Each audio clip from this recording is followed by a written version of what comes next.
இன்றைய தினம் கர்த்தராகிய இயேசு கிறிஸ்து உங்களுக்கு அருளிச் செய்த 1860வது வருடத்தின் வேதாகம வசனம்.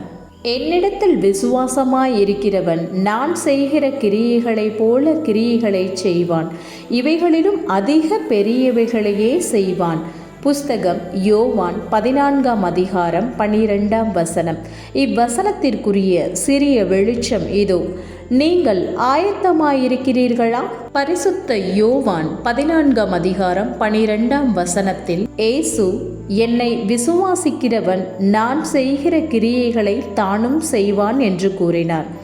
மேசியானிக்கல், அது உண்மை. மேசியானிக்கல் பூமியில் இன்னும் மேசியாவின் பிரதிநிதித்துவம். மார்க்கு 16இல் அவர், நீங்கள் உலகமெங்கும் போய் சுவிசேஷத்தை பிரசங்கியுங்கள்.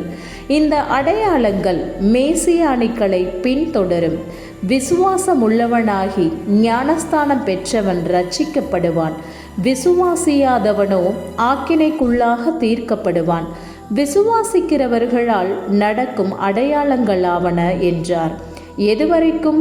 உலகமெங்கும். யாருக்கு? ஒவ்வொரு சிருஷ்டிக்கும்.